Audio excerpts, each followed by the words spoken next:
오늘 말씀의 제목은 광야에 외치는 자의 소리란 제목으로 함께 은혜를 나누겠습니다. 광야에 외치는 자의 소리.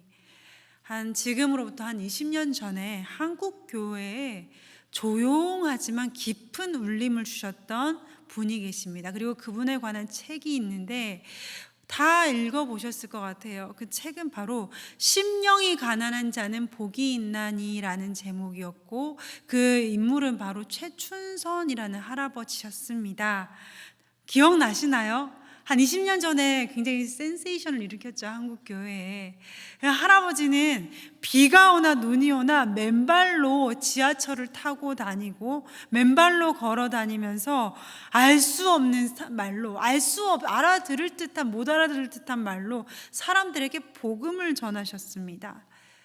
저는 그분이 하셨던 그 많은 이야기들 중에 굉장히 기억에 남는 말씀이, 우리 하나님은 자비로우십니다. 우리 하나님은 오래 참으십니다. 라고 외치시던 그 말씀이 참 기억에 남아요. 우리 하나님은 자비로우십니다. 우리 하나님은 오래 참으십니다. 그 김우현 PD가 할아버지에게 물어봤죠. 왜 맨발로 이렇게 다니십니까? 그 질문에 할아버지가 이렇게 대답했어요. 남한과 북한이 통일되면 저는 신발을 신을 것입니다. 아주 요원해 보이는 그 일이, 아주 이루어질 것 같지 않은 그 일을 그분은 마치 당장 내일이라도, 당장 언제라도 이루어질 일인 것처럼 그분은 눈을 반짝이면서 이야기를 하셨습니다. 겉모습은 참 초라하기 그지 없었어요. 그죠? 광인, 미친 사람의 겉모습이었지만 그분의 말씀에는 이상하게 힘이 있더라는 것입니다. 겉모습은 미친 할아버지의 말이었지만 사람들은 어느 틈엔가 그분의 말에 조금 킥킥거리면서도 귀를 기울여요. 이게 하나님과 함께하는 사람의 힘이 아닌가 합니다. 하나님과 오랜 시간을 함께 동행하신 분들의 눈을 보면 겉모습은 초라해도 늙어도 눈이 맑아요. 하나님과 오랫동안 한평생 교통하신, 하나님과 오랫동안 한평생 동행하신 분들은 겉모습이 아무리 초라하고 늙어도 그 눈이 맑고 눈에 힘이 있습니다. 그리고 굉장히 예리해요. 사물과 사람을 꿰뚫어 보는 예리한 힘이 있습니다. 오늘 말씀에 세례 요한이라는 사람이 등장합니다. 그의 겉모습은 진짜 광인입니다. 미친 사람의 겉모습이라고 등장합니다. 그의 외침은, 그의 메시지는 굉장히 단순해요. 세례 요한의 메시지가 무엇이었습니까? 2절 말씀에 세례 요한은 이렇게 외칩니다. 회개하라, 천국이 가까웠느니라. 간단하죠. 회개하라, 천국이 가까웠느니라. 여러분, 회개가 뭘까요? 회개가 뭘까요? 하나님 앞에 나와서 눈물을 흘리고 하나님 잘못했습니다 싹싹 비는 것, 이게 회개일까요? 예, 맞습니다. 이것도 회개의 모습입니다. 그런데 본질적으로 회개의 진짜 의미는, 원어에 가까운 회개의 의미는 하나님과의 약속의 자리로 돌아가는 것. 다시 말씀드릴게요. 하나님과 언약의 자리로 다시 돌아가는 것, 그것이 회개입니다. 회개는 눈물 흘리면 잘못했습니다 뉘우치는 것이 아니라, 그것도 맞습니다만은 가장 가까운 의미는 하나님과의 언약의 자리로 돌아가는 것, 그것이 바로 회개입니다. 세례 요한이 백성들에게 외치고 있는 것은 이것입니다. 하나님과의 언약의 자리로 돌아가라. 먹고 살기에 바쁘고 눈에 보이는 세상에 치중했던 너의 마음을 돌이켜서 하나님과의 언약의 자리로 돌아가라. 천국이 가까이에 이미 왔어. 천국이 이미 우리 가운데 이미 왔어. 하나님의 나라가 우리 가운데 왔어. 그러니 하나님의 언약의 자리로 다시 돌아가라 라고 그렇게 세례 요한은 외치고 있습니다. 그의 겉모습은 어떠합니까? 4절 말씀에 그는 낙타 털 옷을 입고 허리에 가죽띠를 띠고 음식은 메뚜기와 석청을 먹었다라고 말씀하고 있습니다. 왜 이렇게 옷을 입고 왜 메뚜기와 석청을 먹었을까요? 어떤 분은 굉장히 몸에 좋은 음식을 먹었다고 하시더라고요. 메뚜기가 얼마나 몸에 좋은데, 그 단백질 덩어리인데 석청은 또 몸에 얼마나 좋은 것이며 라고 어떤 분들이 이렇게 말씀하시는데, 왜 세례 요한은 이렇게 먹고 살았을까요? 단순히 광야에 먹을 게 없어서, 그 광야에 뭐 먹을 게 없으니 메뚜기하고 석청을 먹는 거 말고 다른 수가 있겠습니까? 라고 말씀하실 수도 있을 텐데, 왜 이렇게 했을까요? 세례 요한이 메뚜기와 석청을 먹었던 것은 그냥 광야에 단순히 먹을 것이 없어서가 아닙니다. 그는 철저히 언약의 근거에서 이런 음식을 먹었던 것입니다.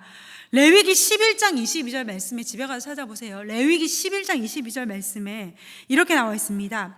곧 그 중에 메뚜기 종류와 배짱이 종류와 귀뚜라미 종류와 팥중이 종류는 너희가 먹으려니와. 레위기 11장 22절 말씀에 하나님께서 레위기 11장에 보면 하나님께서 먹어도 되는 음식, 먹어서는 안 되는 음식 철저히 분간하고 계시는데, 11장 22절 말씀에 메뚜기는 너희가 먹어도 된다라고 하나님께서 허락하신 음식이었기 때문에 세례 요한은 그걸 먹었던 것입니다. 그는 음식마저도, 광야에서 먹는 음식마저도 철저히 하나님의 언약에 근거한 음식을 먹었습니다. 그는 처절할 만큼 그의 온 삶을 통해 하나님의 언약을, 그의 삶을 통해서, 그의 모든 삶을 통해서 백성들에게 하나님의 언약은 아직도 유효하다라는 것을 백성들에게 전하고 있었던 것입니다. 아무도 하나님의 언약엔 관심도 없어요. 이 시대 그 누구도 하나님의 언약엔 관심도 없고, 모든 것이 이 세상에 눈에 보이는 이 세상에 눈이 가 있었던 그 시대에, 그 시간에 세례 요한은 그의 온 삶을 통해서 하나님의 언약의 자리로 돌아가 하나님의 언약은 아직도 유효하다라는 것을 그의 삶을 통해서 백성들에게 보이고 나타내고 있었던 것입니다. 세례 요한이 하나님의 메시지를 전했던 그 자리는 어디입니까? 광야입니다. 여러분, 광야가 사람 사는 곳입니까? 아닙니다. 광야는 사람이 사는 곳이 아닙니다. 광야는 아무도 살지 않는 곳입니다. 그가 메시지를 전하던 곳은 회당도 아니었고 사람이 많이 모이는 시장도 아니었고 광야, 사람이 살지 아니하는 광야에서 외쳤습니다. 처음 그의 메시지를 들은 사람은 아마 광야에 물품을 싣고 다니던 대상들이었을 것입니다. 낙타에 물품을 싣고 이 도시에서 저 도시로 물건을 팔러 가는 대상들이었을 것입니다. 그 대상들이 처음에는 미친 사람인가 보다, 그냥 미친 사람이 저렇게 소리 지르네, 대상들이 그 미친 사람의 소리를 들었을 것입니다. 근데 미친 사람의 소리인데 이상해요. 힘이 있어요. 이 미친 사람의 소리, 낙타 토롯을 입고 머리는 엉망진창이고 시커맸을 거 아니에요. 그 광야에서 걸린 피부가 메뚜기와 석청을 먹고 있어 살았으니 얼굴에 윤기가 났겠어요. 까칠하니 빼짝 고른 사람이 뭐라고 외치는데 이상합니다. 그 미친 사람의 메시지에 힘이 있어요. 이상하게 끌려요. 광야에 낙타에 물품을 이게 하고 다니던 그 대상들이 처음 들었을 그 미친 사람의 소리, 이상해요. 생명이 있습니다. 힘이 있습니다. 그 사람의 말에 귀를 기울이게 돼요. 처음에는 대상들이 전해 들었던 그 하나님의 메시지에 사람들이 모여들기 시작합니다. 어디로? 광야로. 사람이 살지 않고 사람이 모이지 않는 그곳에 사람들이 모여듭니다. 광인의 메시지를 들으러. 처음에는 대상들로부터 시작되었던 회중이 점점 늘어납니다. 나중에 누구도 옵니까? 세리도 옵니다. 누구도 옵니까? 군인도 옵니다. 창녀들도 모입니다. 그럼 물어보죠. 선생님이요, 우리가 어찌하면 구원을 얻겠습니까? 나중엔 바리새인과 사두개인들까지 광야로 몰려듭니다. 미친 사람의 메시지를 들어 아무도 모이지 않는, 사람이 살지 않는 광야로 사람이 모여듭니다. 왜 이렇게 모여들었을까요? 그들은 종교의 실증이 났던 거예요. 종교의 형식과 이것이 법이요라는 종교의 형식에 실증난 사람들이, 생명을 갈구하는 사람들이 광야까지 나아가서 미친 사람의 메시지처럼 보이는 그 사람의 이야기를 듣더라는 것입니다. 종교의 실증이 났으니까요, 생명의 목이 마른 자들이 광야로 모여들더라는 것입니다.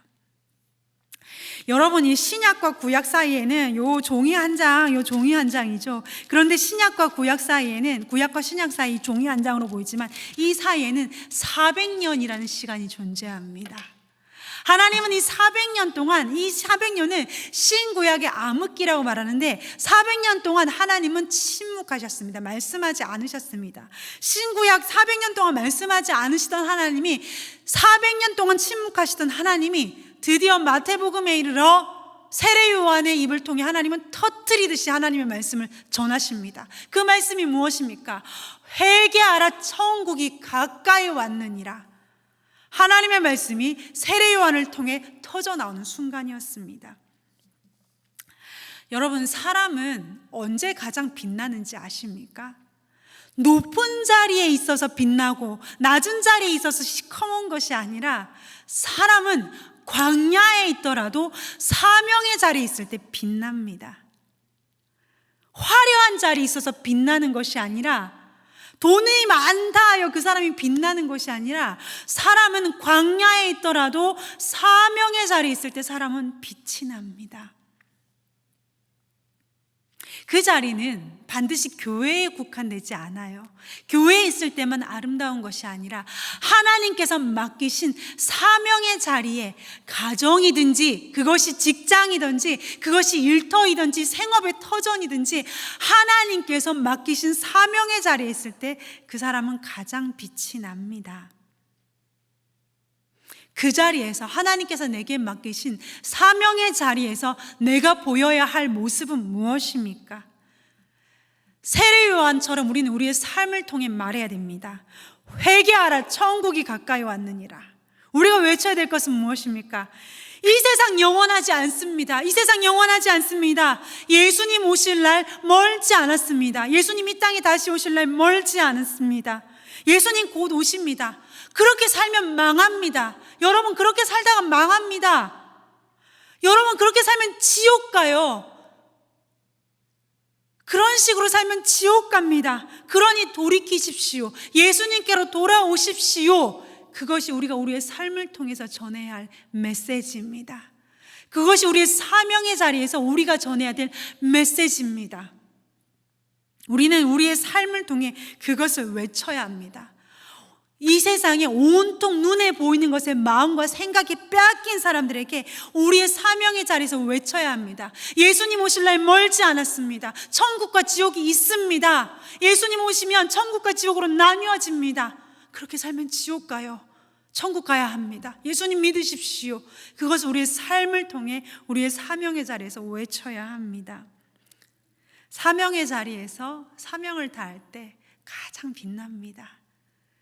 가지지 못하다 할지라도, 높은 지위가 아니라 할지라도 사명의 자리에서 사명을 다할 때 사람은 가장 아름답고 빛이 납니다. 여러분, 세례 요한의 첫 번째 등장이 이제 3장에, 마태복음 3장의 세례 요한의 첫 번째 등장이 이렇게 나오는데, 세례 요한의 마지막은 어떠합니까? 강렬하게 시작하고 아주 불꽃같이 살다가 강렬하게 마감을 합니다. 근데 어떻게 보면 그렇게 시작한 그의 마지막은 다소 허무합니다. 요망한 여자아이, 살로메의 요망한 춤 때문에 세례 요한은 목이 잘려 죽죠. 이렇게 강렬하게 시작해놓고 기껏 끝나는 건 요망한 살로메의 춤 때문에 목이 잘려서 쟁반 위에 담겨서 죽어. 목이 쟁반 위에 얹어져 죽는 죽음. 세례 요한의 죽음은 참 허무합니다. 그러면 세례 요한은 실패한 사명자입니까? 그는 실패한 사역자였을까요? 아닙니다. 그는 하나님께서 그에게 부여하신 사명을 이룬 사람입니다. 예수님께서 오실 길을 예비한 사람. 그는 철저히 하나님께 쓰임받은 사람입니다. 하나님께서 너는 여기까지야 라고 하시면 딱 거기까지만 쓰임받으면 됩니다. 하나님께서 여기까지야, 거기 그만큼이 너의 사명이야 라고 말한다면 아 하나님 아멘 하고 거기까지만 순종하면 됩니다. 하나님께서 주신 사명, 짧은 시간이라도 사명 다하고 하나님 앞에 가면 됩니다. 그것으로 충분하지 않습니까? 길게, 아주 강렬하게 길게 멋지게 높은 자리에 사람들에게 알려져서 그렇게 해야 성공한 것일까요? 아니에요. 초라한 모습이지만 그의 마지막이 어떠하든지 하나님께서 여기까지야 라고 말씀하시면 거기까지 사명 다하다가 하나님 앞에 가면 됩니다. 그것으로 충분합니다. 제가 서두에도 말씀드렸지만 아주 오랫동안 하나님과 동행하신 저는 기도원을 좋아하잖아요. 아시다시피 산에서 아주 오랫동안 기도하신 할머니 권사님들을 만나서 이야기하면 저보다 생각이 젊으세요. 산에서 오랫동안 하나님과 교통하신 할머니 권사님들과 대화를 하면 저보다 생각이 앞서가신다니까요. 저보다 훨씬 생각이 젊으세요. 그분들의 보면 공통점이 있어요. 그분들이 겉모습은 늙었지만 겉모습은 정말 초라한데 눈이 굉장히 어린아이같이 맑고 눈빛이 굉장히 예리해요. 도저히 거짓말을 못할 눈빛을 가지고 계세요. 그리고 그분들하고 대화를 하면 그분들은 적어도 10년 후나 이루어질 일, 아니 그분의 세대에 있어서는 그분의 당대에서는 그분들이 살고 있는 그 당대에선 도저히 이루어지지 않을 일을 당장 내일 이루어질 일인 것처럼 말씀하십니다. 그분들의 당대, 자신의 당대에서는 이루어지지 않을 일을 마치 내일이면 이루어질 것처럼 그렇게 확신 있게 말씀하시고 굉장히 그걸 기뻐하세요. 소망 중에 기뻐하세요. 저는 이것이 신앙인의 멋이라고 생각합니다. 당장 눈앞에 보이지 않아도 이게 내가 죽고 나서 내 자손대나 되어서야 이루어질 일이지만 하나님께서 하실 일이야. 내가 기도 중에 내가 하나님의 은혜 가운데 하나님께서 하실 일을 보았어. 하나님께서 하신다고 하셨으면 그건 이미 이루어진 일이지. 하나님께서 약속하신 거는 당장 이루어진 거나 다름없어 라고 생각하시면서 기뻐하시는 그 모습을 보면서 이야, 이게 진짜 신앙인의 멋이구나. 정말 멋지다. 여러분, 우리가 사는 세계는 3차원입니다. 우리는 3차원의 세계에 살고 있습니다. 그런데 신앙인의 그 신앙으로 하나님과 오래 동행하신 분들은 그 3차원을 뛰어넘으시더라니까요. 다음 세대에 이루어질지도 안 이루어질지도 모르는 그 일을 하나님과 기도 중에 약속으로 받았으면 그건 이미 이루어진 일이야 라고 믿고 기뻐하시고 선포하시더라는 것입니다. 여러분, 그것이 신앙인의 모습입니다. 하나님께서 너는 여기까지야 라고 하면 그것만으로도 영광스러워하며 기뻐하는 사명자, 그것이 사명자의 모습이시죠. 주님 오실 날이 멀지 않은 지금 우리가 비록 우리 발은 이 땅에 발을 붙이고 살지라도 하나님의 주신 자리에서, 하나님께서 주신 사명의 자리에서 언제일지 모르지만 내 마지막 날까지 사명을 다하다가 하나님 앞에 서시는 저와 여러분 되시기를 간절히 원합니다. 함께 기도하시겠습니다.